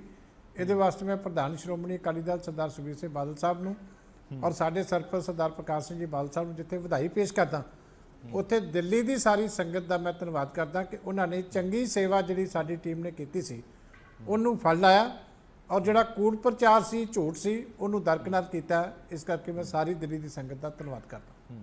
ਚੀਮਾ ਸਾਹਿਬ ਇੱਕ ਗੱਲ, ਮੈਂ ਖੁਦ ਇੰਟਰਵਿਊ ਕੀਤੀ ਸੀ ਮਨਜਿੰਦਰ ਸਿੰਘ ਸਿਰਸਾ ਹੋਰਾਂ ਦੀ, ਉਹਨਾਂ ਦਾ ਦਾਅਵਾ ਬਹੁਤ ਵੱਡਾ ਸੀਗਾ ਕਿ ਘੱਟੋ ਘੱਟ ਅਸੀਂ 40+ ਸੀਟਾਂ ਲੈ ਕੇ ਜਾਵਾਂਗੇ, ਪਰ 40+ ਦੇ ਨੇੜੇ ਵੀ ਨਹੀਂ ਤੁਸੀਂ ਟੁਕੇ। ਇਹ ਤਾਂ 30 ਵੀ ਕਲੀਅਰ ਮੈਜੋਰਟੀ ਦੇ ਨਾਲ ਆਂਦੀਆਂ ਹੋਈਆਂ ਨਜ਼ਰ ਨਹੀਂ ਆ ਰਹੀਆਂ। ਇੰਨੀ ਤੁਸੀਂ ਕਹਿ ਰਹੇ ਹੋ ਕਿ ਬਹੁਤ ਵੱਡੀ ਜਿੱਤ ਹੈ, ਪਰ ਇੱਥੇ ਟੱਕਰ ਨਹੀਂ ਮਿਲੀ ਹੋਈ ਦਿਖਾਈ ਦੇ ਰਹੀ ਤੁਹਾਨੂੰ, ਭਾਵੇਂ ਉਹ ਸਰਨਾ ਪਾਰਟੀ ਵੱਲੋਂ ਹੋਵੇ ਜਾਂ ਜੀਕੇ ਪਾਰਟੀ ਵੱਲੋਂ ਹੋਵੇ। ਹਜੇ ਤੱਕ ਸਿਰਫ 26 ਕਲੀਅਰ ਮੈਜੋਰਟੀ ਦੇ ਨਾਲ ਤੁਹਾਨੂੰ ਸੀਟਾਂ ਮਿਲੀਆਂ ਨੇ। 30 ਅੰਦਾਜ਼ਾ ਲਾਇਆ ਜਾ ਰਿਹਾ ਕਿ 29 ਤੋਂ 30 ਸੀਟਾਂ ਲੈ ਜਾਵਾਂਗੇ, 46 ਸੀਟਾਂ ਟੋਟਲ ਨੇ। ਉਹਨਾਂ ਦੇ ਵਿੱਚੋਂ ਜੇ 40 ਦਾ ਦਾਅਵਾ ਸੀਗਾ, 40 ਦੇ ਵਿੱਚੋਂ ਜੇ 30 ਲੈ ਕੇ ਜਾਂਦੇ ਹੋ, ਤੁਹਾਡਾ ਦਾਅਵਾ ਕਿੱਥੇ ਖੜਦਾ? ਦੇਖੋ ਟੋਟਲ 46 ਸੀਟਾਂ ਨੇ ਜੀ 46 ਦੇ ਵਿੱਚੋਂ ਜੇ 16 ਸੀਟਾਂ ਬਾਕੀ ਸਾਰੀਆਂ ਧਿਰਾਂ ਲੈ ਕੇ ਜਾਂਦੀਆਂ ਤੇ 30 ਦੇ ਆਸ-ਪਾਸ ਅਕਾਲੀ ਦਲ ਲੈ ਕੇ ਜਾਂਦਾ ਤਾਂ ਜਿੰਨੀਆਂ ਬਾਕੀ ਸਾਰੇ ਲੈ ਕੇ ਗਏ ਉਸ ਤੋਂ ਡਬਲ ਤਾਂ ਅਕਾਲੀ ਦਲ ਫਿਰ ਲੈ ਗਿਆ। ਔਰ ਉਹ ਵੀ ਜਿਹੜੀ ਪਹਿਲੀ ਜਿਹੜੀ ਸੇਵਾ ਕਰ ਰਹੇ ਸੀ ਉਹਨਾਂ ਦਾ ਆਪਣਾ ਬੜਾ ਵੱਡਾ ਟੈਸਟ ਸੀ। ਔਰ ਦੂਜੀ ਗੱਲ ਹੈ ਕਿ ਮੈਂ ਕਿਹਾ ਕਿ ਕੇਂਦਰ ਸਰਕਾਰ ਵੀ, ਦਿੱਲੀ ਦੀ ਸਰਕਾਰ ਵੀ ਤੇ ਪੰਜਾਬ ਦੀ ਸਰਕਾਰ ਵੀ, ਤਿੰਨੇ ਸਰਕਾਰਾਂ ਨੇ ਵੀ ਪੂਰਾ ਟਿਲ ਲਾ ਲਿਆ, ਬਾਕੀ ਵਿਰੋਧੀ ਪਾਰਟੀਆਂ ਨੇ ਵੀ ਸਾਰਿਆਂ ਨੇ ਪੂਰਾ ਜ਼ੋਰ ਲਾ ਲਿਆ ਔਰ ਉਹਦੇ ਬਾਵਜੂਦ ਫਿਰ ਐਡੀ ਸ਼ਾਨਦਾਰ ਜਿੱਤ ਹੋਣੀ, ਇਹ ਮੈਂ ਸਮਝਦਾ ਬਹੁਤ ਵੱਡੀ ਜਿੱਤ ਹੈ। ਕਿਉਂਕਿ ਚੀਮਾ ਸਾਹਿਬ ਹੁਣ ਅੱਗੇ ਕੀ ਦਿੱਲੀ ਕਮੇਟੀ ਦੀ ਅਗਵਾਈ ਕੌਣ ਕਰੇਗਾ? ਕੀ ਮਨਜਿੰਦਰ ਸਿੰਘ ਸਿਰਸਾ ਨੂੰ ਕੋਆਪਰੇਟ ਕੀਤਾ ਜਾਏਗਾ? ਕਿਵੇਂ ਕੀਤਾ ਜਾਏਗਾ? ਹੁਣ ਅਗਵਾਈ ਕੌਣ ਕਰੇਗਾ? ਦੇਖੋ ਇਹ ਤਾਂ ਪ੍ਰਧਾਨ ਸਾਹਿਬ ਹੁਣ ਸਾਰੇ ਜਿਹੜੇ ਮੈਂਬਰ ਦਿੱਤੇ ਆ, ਕਿਉਂਕਿ ਡੈਮੋਕ੍ਰੈਟਿਕ ਸਾਡੀ ਪਾਰਟੀ ਹੈ, ਬਕਾਇਦਾ ਤੌਰ ਤੇ ਮੈਂਬਰਾਂ ਦੀ ਮੀਟਿੰਗ ਹੋਏਗੀ, ਸਾਰਿਆਂ ਦੀ ਰਾਏ ਲਈ ਜਾਏਗੀ, ਪਾਰਟੀ ਦੀ ਸੀਨੀਅਰ ਲੀਡਰਸ਼ਿਪ ਦੀ ਰਾਏ ਲਈ ਜਾਏਗੀ, ਉਸ ਤੋਂ ਬਾਅਦ ਫਿਰ ਅਗਲਾ ਫੈਸਲਾ ਹੋਏਗਾ। ਪਰ ਇਹ ਪੱਕਾ ਹੋ ਗਿਆ ਕਿ ਸ਼੍ਰੋਮਣੀ ਅਕਾਲੀ ਦਲ ਨੂੰ ਜਿਹੜੀ ਪਹਿਲੀ ਸੇਵਾ ਦਿੱਤੀ ਸੀ ਸੰਗਤ ਨੇ, ਉਹਨਾਂ ਦੀ ਸੇਵਾ ਦੇ ਉੱਤੇ ਮੋਹਰ ਲਾ ਕੇ ਦੁਬਾਰਾ ਜਿਹੜਾ ਅਗਲੀ ਟਰਮ ਹੈ ਉਹ ਦਿੱਤੀ ਹੈ। ਇਸ ਕਰਕੇ ਬਹੁਤ ਵੱਡੀ ਪ੍ਰਾਪਤੀ ਹੈ। ਫੈਸਲਾ ਪ੍ਰਧਾਨ ਸਾਹਿਬ ਨੇ ਕਰਨਾ, ਉਹ ਜੋ ਵੀ ਸਾਰਿਆਂ ਦੀ ਰਾਏ ਆਏਗੀ ਉਹਦੇ ਮੁਤਾਬਕ ਅਗਲਾ ਫੈਸਲਾ ਹੋਏਗਾ। ਕੁਝ ਖਬਰਾਂ, ਕੁਝ ਕਨਸੂਆਂ ਚੀਮਾ ਸਾਹਿਬ ਇਹ ਵੀ ਉੱਡ ਰਹੀਆਂ ਨੇ ਕਿ ਜ਼ਰੂਰੀ ਨਹੀਂ ਹੈ ਕਿ ਅਕਾਲੀ ਦਲ ਹੀ ਕਮੇਟੀ ਬਣਾਵੇ। ਜੇ ਅਕਾਲੀ ਦਲ ਨੂੰ ਅੰਕੜਿਆਂ ਦੇ ਅਨੁਸਾਰ 26 ਸੀਟਾਂ ਜਾਂ 27 ਸੀਟਾਂ ਤੇ ਫੁੱਲ ਸਟਾਪ ਲੱਗ ਜਾਂਦਾ ਹੈ, ਬਾਕੀ ਸੀਟਾਂ 'ਚ ਸਰਨਾ ਭਰਾ ਜਿੱਤ ਜਾਂਦੇ ਨੇ ਜਾਂ ਮਨਜੀਤ ਸਿੰਘ ਜੀਕੇ ਇਕੱਠੇ ਹੋ ਜਾਂਦੇ ਨੇ, ਜੇਕਰ ਕੁਝ ਮੈਂਬਰ ਤੁਹਾਡੇ ਤੋੜਨ ਦੀ ਕੋਸ਼ਿਸ਼ ਕੀਤੀ ਜਾਂਦੀ ਹੈ ਤਾਂ ਕਮੇਟੀ ਤਾਂ ਦੂਜੀ ਧਿਰ ਵੀ ਬਣਾ ਸਕਦੀ ਹੈ। ਫਿਰ ਦੇਖੋ ਗੱਲ ਇਹ ਹੈ ਕਿ ਜੋ ਲੋਕਾਂ ਦਾ ਫਤਵਾ ਹੈ, ਸੰਗਤ ਦਾ ਫਤਵਾ, ਉਹ ਸ਼੍ਰੋਮਣੀ ਅਕਾਲੀ ਦਲ ਦੇ ਹੱਕ ਦੇ ਵਿੱਚ ਔਰ ਬੜਾ ਕਲੀਅਰ ਕੱਟ ਫਤਵਾ। ਇਸ ਕਰਕੇ ਇਸ ਫੈਸਲੇ ਦਾ ਸਨਮਾਨ ਹੋਣਾ ਚਾਹੀਦਾ। ਡੈਮੋਕ੍ਰੇਸੀ ਦੇ ਵਿੱਚ ਜੇ ਫਤਵਿਆਂ ਦਾ ਸਨਮਾਨ ਨਹੀਂ ਕਰਾਂਗੇ ਫਿਰ ਇਲੈਕਸ਼ਨ ਦਾ ਕੋਈ ਮਤਲਬ ਹੀ ਨਹੀਂ ਰਹਿ ਜਾਂਦਾ। ਵੈਸੇ ਤਾਂ ਸ਼੍ਰੋਮਣੀ ਗੁਰਦੁਆਰਾ ਪ੍ਰਬੰਧਕ ਕਮੇਟੀ ਦੇ ਵਿੱਚ ਵੀ ਬੜੀਆਂ ਵੱਡੀਆਂ ਸਾਜ਼ਿਸ਼ਾਂ ਕਾਂਗਰਸ ਪਾਰਟੀ, ਕਾਂਗਰਸ ਦੀਆਂ ਸਰਕਾਰਾਂ ਰਚਦੀਆਂ ਰਹੀਆਂ ਨੇ ਜੀ। ਇਸ ਕਰਕੇ ਕਿਤੇ ਵੀ ਕੋਈ ਸਾਜ਼ਿਸ਼ ਰਚੀ ਜਾ ਸਕਦੀ ਹੈ। ਪਰ ਸੰਗਤ ਦੇ ਫੈਸਲੇ ਦਾ ਸਨਮਾਨ ਇਹੀ ਹੈ ਕਿ ਜਿਹੜੀ ਹੁਣ ਸ਼੍ਰੋਮਣੀ ਅਕਾਲੀ ਦਲ ਨੂੰ ਸੇਵਾ ਮਿਲੀ ਹੈ ਤੇ ਦੂਜੀਆਂ ਧਿਰਾਂ ਨੂੰ ਇਹ ਜਿਹੜਾ ਸੰਗਤ ਦਾ ਫੈਸਲਾ ਸਵੀਕਾਰ ਕਰਕੇ ਆਰਾਮ ਦੇ ਨਾਲ ਉੱਥੇ ਬੈਠਣਾ ਚਾਹੀਦਾ, ਸਹਿਯੋਗ ਕਰਨਾ ਚਾਹੀਦਾ। ਜਿਹੜੀ ਟੀਮ ਨੂੰ ਸੇਵਾ ਮਿਲੀ ਹੈ ਕਿ ਵੱਧ ਚੜ ਕੇ ਸੇਵਾ ਸਾਰੇ ਰਲ ਕੇ ਕਰ ਸਕਣ, ਕਿਉਂਕਿ ਗੁਰਦੁਆਰਾ ਪ੍ਰਬੰਧ ਦੇ ਵਿੱਚ ਕੋਈ ਸਾਨੂੰ ਚੰਗੀਆਂ ਮਿਸਾਲਾਂ ਕਾਇਮ ਕਰਨੀਆਂ ਚਾਹੀਦੀਆਂ ਡੈਮੋਕ੍ਰੇਸੀ ਦੇ ਵਿੱਚ। ਦੂਜੀ ਡੈਮੋਕ੍ਰੇਸੀ ਦੀ ਤਰ੍ਹਾਂ ਜੇ ਇੱਥੇ ਵੀ ਹਾਰਸ ਟ੍ਰੇਡਿੰਗ ਹੀ ਕਰਨੀ ਹੈ ਤੇ ਫਿਰ ਮੈਂ ਸਮਝਦਾ ਸੰਗਤ ਦਾ ਜਿਹੜਾ ਫੈਸਲਾ ਉਹਨੂੰ ਬਹੁਤ ਵੱਡੀ ਸੱਟ ਵੱਜਦੀ ਹੈ। ਇਸ ਕਰਕੇ ਉਮੀਦ ਤਾਂ ਇਹੀ ਹੈ ਕਿ ਸਾਰੇ ਖੜੇ ਮੱਥੇ ਪੰਜਾਬ ਦੀ ਇਲੈਕਸ਼ਨ ਵੀ ਆਉਣ ਵਾਲੀ ਹੈ। ਪੰਜਾਬ ਦੀ ਇਲੈਕਸ਼ਨ ਤੋਂ ਪਹਿਲਾਂ ਦਿੱਲੀ ਸਿੱਖ ਗੁਰਦੁਆਰਾ ਮੈਨੇਜਮੈਂਟ ਕਮੇਟੀ ਦੀਆਂ ਚੋਣਾਂ ਹੁੰਦੀਆਂ ਨੇ, ਉੱਥੇ ਤੁਹਾਨੂੰ ਕਲੀਨ ਸਵੀਪ ਮਿਲਦੀ ਹੈ, ਵੱਡੀ ਜਿੱਤ ਮਿਲਦੀ ਹੈ। ਉਹਦਾ ਕੋਈ ਸੁਨੇਹਾ ਤੁਹਾਨੂੰ ਲੱਗਦਾ ਹੈ ਪੰਜਾਬ ਦੀਆਂ ਇਲੈਕਸ਼ਨਸ ਤੇ ਪਏਗਾ ਜਾਂ ਉਹਦਾ ਕੋਈ ਅਸਰ ਪਏਗਾ? ਬੜੇ ਸਾਰੇ ਲੋਕ ਕਹਿ ਰਹੇ ਨੇ, ਬੜੇ ਸਾਰੇ ਲੋਕ ਇਹ ਤੁਲਨਾ ਕਰ ਰਹੇ ਸੀਗੇ ਕਿ ਇਹ ਕੁਆਟਰ ਫਾਈਨਲ ਹੈਗਾ, ਇਹ ਸੈਮੀਫਾਈਨਲ ਹੈਗਾ ਸੱਤਾ ਦਾ। ਜੇ ਇੱਥੋਂ ਕੁਝ ਮਿਲਦਾ ਤਾਂ ਸ਼ਾਇਦ ਸ਼੍ਰੋਮਣੀ ਅਕਾਲੀ ਦਲ ਮਜ਼ਬੂਤ ਹੋਵੇ, ਜੇ ਹਾਰ ਗਿਆ ਤਾਂ ਕਮਜ਼ੋਰ ਹੋਵੇ। ਦੇਖੋ ਦਿੱਲੀ ਦੀ ਸਿੱਖ ਸੰਗਤ ਨੂੰ ਕਦੀ ਵੀ ਪੰਜਾਬ ਨਾਲੋਂ ਤੁਸੀਂ ਅਲੱਗ ਨਹੀਂ ਕਰ ਸਕਦੇ। ਇੱਥੋਂ ਤੱਕ ਹੈ ਕਿ ਇਹ ਜਿਹੜਾ ਐਕਟ ਵੀ ਬਣਿਆ ਸੀ ਉਸ ਵੇਲੇ ਵੀ ਜਿਹੜਾ ਮੋਰਚਾ ਲੱਗਿਆ ਸੀ, ਸ਼੍ਰੋਮਣੀ ਅਕਾਲੀ ਦਲ ਦੀ ਲੀਡਰਸ਼ਿਪ ਨੇ ਦਿੱਲੀ ਦੇ ਵਿੱਚ ਆ ਕੇ ਗ੍ਰਿਫਤਾਰੀਆਂ ਦੇ ਕੇ ਤੇ ਆਪਣਾ ਦਿੱਲੀ ਦੇ ਸਾਡੇ ਸਿੱਖ ਭਰਾਵਾਂ ਵਾਸਤੇ ਉੱਥੇ ਵੀ ਡੈਮੋਕ੍ਰੈਟਿਕ ਕੰਟਰੋਲ ਜਿਹੜਾ ਇਹ ਸਥਾਪਿਤ ਕੀਤਾ ਸੀ। ਇਸ ਕਰਕੇ ਹੁਣ ਵੀ ਜਦੋਂ ਇਲੈਕਸ਼ਨ ਹੁੰਦੀ ਹੈ ਤਾਂ ਵੱਧ ਚੜ ਕੇ ਪੰਜਾਬ ਤੋਂ ਸਾਡੀ ਸ਼੍ਰੋਮਣੀ ਅਕਾਲੀ ਦਲ ਦੀ ਲੀਡਰਸ਼ਿਪ ਉੱਥੇ ਸੰਗਤ ਦੇ ਨਾਲ ਰਾਬਤਾ ਕਾਇਮ ਕਰਦੀ ਹੈ। ਹਮੇਸ਼ਾ ਹੀ ਜਿਹੜੀ ਹੈ ਸਾਡਾ ਆਪਸ ਦੇ ਵਿੱਚ ਬਹੁਤ ਵੱਡਾ ਤਾਲਮੇਲ ਹੁੰਦਾ, ਬੜੇ ਫੈਸਲੇ ਸਾਰੇ ਅਸੀਂ ਰਲ ਕੇ ਸਾਰੇ ਕਰਦੇ ਹਾਂ। ਇਸ ਕਰਕੇ ਪੰਜਾਬ ਦੀ ਸੰਗਤ ਦਾ ਵੀ ਪੂਰਾ ਧਿਆਨ ਜਿਵੇਂ ਸ਼੍ਰੋਮਣੀ ਗੁਰਦੁਆਰਾ ਪ੍ਰਬੰਧਕ ਕਮੇਟੀ 'ਚ ਹੁੰਦਾ ਉਸੇ ਤਰ੍ਹਾਂ ਹੀ ਦਿੱਲੀ ਕਮੇਟੀ ਨੂੰ ਵੀ ਉਸੇ ਨਜ਼ਰਾਂ ਦੇ ਨਾਲ, ਕਿਉਂਕਿ ਇਹ ਵੀ ਸਾਡੇ ਬੜੇ ਵੱਡੇ ਜਿਹੜੇ ਗੁਰਧਾਮ ਨੇ, ਇਤਿਹਾਸਕ ਗੁਰਧਾਮ ਨੇ, ਉਸੇ ਹੀ ਨਜ਼ਰ ਦੇ ਨਾਲ ਦਿੱਲੀ ਸਿੱਖ ਗੁਰਦੁਆਰਾ ਮੈਨੇਜਮੈਂਟ ਕਮੇਟੀ ਨੂੰ ਦੇਖਿਆ ਜਾਂਦਾ। ਇਸ ਲਈ ਕੁਦਰਤੀ ਹੈ ਉਹ ਖੁਸ਼ੀ ਜੋ ਦਿੱਲੀ ਦੇ ਵਿੱਚ ਮਹਿਸੂਸ ਕੀਤੀ ਜਾਂਦੀ ਹੈ ਉਹ ਪੰਜਾਬ ਦੇ ਵਿੱਚ ਵੀ ਹੈ ਔਰ ਉਹਦਾ ਅਸਰ ਜਿਹੜਾ ਡੈਫੀਨਿਟਲੀ ਸ਼੍ਰੋਮਣੀ ਅਕਾਲੀ ਦਲ ਨੂੰ ਉਹਦਾ ਫਾਇਦਾ, ਕਿਉਂਕਿ ਜਦੋਂ ਸ਼ਾਬਾਸ਼ ਇੱਕ ਥਾਂ ਤੋਂ ਮਿਲਦੀ ਹੈ ਦੂਜੇ ਥਾਂ ਤੇ ਉਹਦਾ ਹਮੇਸ਼ਾ ਫਾਇਦਾ ਪੁੱਛਣਾ ਚਾਹਨਾ ਕਿ ਪ੍ਰਚਾਰ ਖਾਸ ਤੌਰ ਤੇ ਦਿੱਲੀ ਕਮੇਟੀ ਦੀਆਂ ਚੋਣਾਂ ਦੇ ਪ੍ਰਚਾਰ ਦੇ ਵਿੱਚ ਮੈਂ ਖੁਦ ਵੀ ਪ੍ਰਚਾਰ ਦੌਰਾਨ ਰਿਹਾ, ਉੱਥੇ ਕਵਰੇਜ ਕਰਦਾ ਰਿਹਾ। ਇੱਕ ਗੱਲ ਬੜੀ ਉਭਾਰ ਕੇ ਪੇਸ਼ ਕੀਤੀ ਗਈ ਕਿ ਬੇਅਦਬੀਆਂ ਦੇ ਮੁੱਦੇ ਤੇ ਅਕਾਲੀ ਦਲ ਨੂੰ ਸਬਕ ਸਿਖਾਉਣਾ ਹੈ, ਬੇਅਦਬੀਆਂ ਦੇ ਇਹ ਦੋਸ਼ੀ ਨੇ, ਇਹਨਾਂ ਨੂੰ ਵੋਟ ਨਹੀਂ ਦੇਣੀ। ਤੁਹਾਨੂੰ ਲੱਗਦਾ ਕਿ ਇਸ ਮੁੱਦੇ ਨੂੰ ਜਿਹੜੀ ਸੰਗਤ ਹੈ ਉਸਨੇ ਨਕਾਰ ਦਿੱਤਾ? 100% ਮੈਂ ਤੁਹਾਡੀ ਗੱਲ ਨਾਲ ਸਹਿਮਤ ਹਾਂ। ਇਸੇ ਕਰਕੇ ਪੰਜਾਬ ਦੀ ਰਾਜਨੀਤੀ ਤੇ ਅਸਰ ਵੱਧ ਹੁੰਦਾ, ਕਿਉਂਕਿ ਦਿੱਲੀ ਜਿੰਨੇ ਗਏ ਸੀ, ਇੱਕ ਤਾਂ ਪ੍ਰਚਾਰ ਕਰਨ ਵਾਲੇ ਵੀ ਸਾਡੇ ਵਿਰੋਧੀ ਵੀ ਦਿੱਲੀ ਜਾਂਦੇ ਆ, ਉਹਨਾਂ ਨੇ ਜਾ ਕੇ ਦਿੱਲੀ ਤੇ ਉੱਥੇ ਕੈਂਡੀਡੇਟ ਵੀ ਖੜੇ ਕੀਤੇ ਸੀ ਔਰ ਸਾਰਾ ਹੀ ਉੱਥੇ ਸ਼੍ਰੋਮਣੀ ਗੁਰਦੁਆਰਾ ਪ੍ਰਬੰਧਕ ਕਮੇਟੀ ਦੇ ਖਿਲਾਫ ਵੀ, ਅਕਾਲੀ ਦਲ ਦੇ ਲੀਡਰਸ਼ਿਪ ਦੇ ਖਿਲਾਫ ਵੀ। ਕਈਆਂ ਦੀਆਂ ਤੇ ਤੁਸੀਂ ਸਪੀਚਾਂ ਸੁਣ ਲਓ, ਇੱਕ ਵੀ ਸ਼ਬਦ ਉਹਨਾਂ ਦਿੱਲੀ ਕਮੇਟੀ ਬਾਰੇ ਨਹੀਂ ਵਰਤਿਆ ਹੋਣਾ, ਸਾਰਾ ਪ੍ਰਚਾਰ ਹੀ ਬਾਦਲ ਪਰਿਵਾਰ ਦੇ ਬਾਰੇ ਚ ਉੱਥੇ ਕਰੀ ਜਾਂਦੇ। ਇਸ ਕਰਕੇ ਉਹ ਆਪਣੀ ਵਿਜ਼ਨ ਦੱਸਣੀ ਵੀ ਭੁੱਲ ਜਾਂਦੇ ਆ। ਦਿੱਲੀ ਕੋ ਸਾਡੀ ਵਿਜ਼ਨ ਕੀ ਆ, ਸਿਰਫ ਇੱਕੋ ਹੀ ਉਹਨਾਂ ਰੱਟ ਲਾਈ ਹੁੰਦੀ ਹੈ ਕਿ ਝੂਠ ਕੂੜ ਪ੍ਰਚਾਰ ਕਰਕੇ ਤੇ ਕਿਸੇ ਨਾ ਕਿਸੇ ਤਰੀਕੇ ਦਿੱਲੀ ਦੀ ਸੰਗਤ ਨੂੰ ਗੁੰਮਰਾਹ ਕੀਤਾ ਜਾਵੇ। ਪਰ ਮੈਂ ਸਮਝਦਾ ਕਿ ਸਾਡੀ ਰਾਜਧਾਨੀ ਦੀ ਸੰਗਤ ਨੇ ਸਾਬਤ ਕਰ ਦਿੱਤਾ ਕਿ ਉਹ ਇੱਕ ਵਿਜ਼ਨ ਚਾਹੁੰਦੇ ਆ। ਜੁੜਦੇ ਨੇ ਬੜੇ ਸਾਰੇ ਲੋਕ, ਇਹ ਕਹਿੰਦੇ ਨੇ ਕਿ ਇਹ ਜਿੱਤ ਸ਼੍ਰੋਮਣੀ ਅਕਾਲੀ ਦਲ ਦੀ ਨਹੀਂ ਹੈਗੀ ਹੈ, ਇਹ ਜਿੱਤ ਮਨਜਿੰਦਰ ਸਿੰਘ ਸਿਰਸਾ ਦੀ ਹੈਗੀ ਹੈ। ਮਨਜਿੰਦਰ ਸਿਰਸਾ ਦੇ ਮੂੰਹ ਨੂੰ ਵੋਟਾਂ ਪਈਆਂ, ਉਹਦੇ ਕੰਮ ਨੂੰ ਵੋਟਾਂ ਪਈਆਂ, ਪਹਿਲੀ ਗੱਲ। ਦੂਜੀ ਗੱਲ ਇਹ ਵੀ ਸਵਾਲ ਹੈ ਕਿ ਜੇ ਇੱਕ ਟੀਮ ਨੂੰ ਲੀਡ ਕਰਨ ਵਾਲਾ ਕੈਪਟਨ ਹੀ ਹਾਰ ਗਿਆ, ਇੱਕ ਸਵਾਲ ਤਾਂ ਜ਼ਰੂਰ ਖੜਾ ਹੋਏਗਾ ਕੈਪਟਨਸ਼ਿਪ ਤੇ। ਇਹ ਟੀਮ ਜਿੱਤ ਗਈ, ਕੈਪਟਨ ਹਾਰ ਗਿਆ, ਫਿਰ ਦੁਬਾਰਾ ਨੁਮਾਇੰਦਗੀ ਉਸ ਕੈਪਟਨ ਨੂੰ ਮਿਲੇਗੀ? ਦੇਖੋ ਗੱਲ ਇਹ ਹੈ ਕਿ ਜਦੋਂ ਵੱਡੇ ਯੁੱਧ ਹੁੰਦੇ ਆ ਤੇ ਉਹਦੇ 'ਚ ਕਈ ਵਾਰੀ ਕੈਪਟਨ ਜ਼ਖਮੀ ਹੋ ਜਾਂਦੇ। ਇਸ ਕਰਕੇ ਜਿਹੜਾ ਸਿਰ ਧੜ ਦੀ ਬਾਜੀ ਲਾ ਕੇ ਅੱਗੇ ਚੱਲਦਾ ਉਹਦੇ ਉੱਤੇ ਹੀ ਸਾਰਾ ਅਟੈਕ ਵੀ ਹੁੰਦਾ। ਮੈਂ ਲਾਸਟ ਡੇ ਤੇ ਸਰਸਾ ਸਾਹਿਬ ਦੇ ਨਾਲ ਕੰਟੈਕਟ ਦੇ ਵਿੱਚ ਸੀ ਲਗਾਤਾਰ ਜੀ, ਔਰ ਕਾਫੀ ਉਹ ਪਰੇਸ਼ਾਨ ਸੀ ਇਸ ਗੱਲ ਤੋਂ ਕਿ ਦਿੱਲੀ ਦੀ ਵੀ ਪੁਲਿਸ ਉੱਥੇ ਆ ਕੇ ਬੈਠੀ ਹੈ, 11 ਮੇਰੇ ਬੰਦੇ ਵੀ ਅਰੈਸਟ ਕਰ ਲਏ, ਪੰਜਾਬ ਦੀ ਵੀ ਪੁਲਿਸ ਉਹਨਾਂ ਨੇ ਕਿਹਾ ਕਿ ਇੱਥੇ ਆ ਕੇ ਬੈਠੀ ਆ। ਬੜੀ ਵੱਡੀ ਪਰੇਸ਼ਾਨੀ ਜਿਹੜੀ ਆ ਉਹ ਸਾਡੇ ਜਿਹੜੇ ਪਾਰਟੀ ਦੇ ਵਰਕਰਾਂ ਵਾਸਤੇ, ਦੂਜਿਆਂ ਵਾਸਤੇ ਖੜੀ ਕੀਤੀ ਜਾ ਰਹੀ ਆ।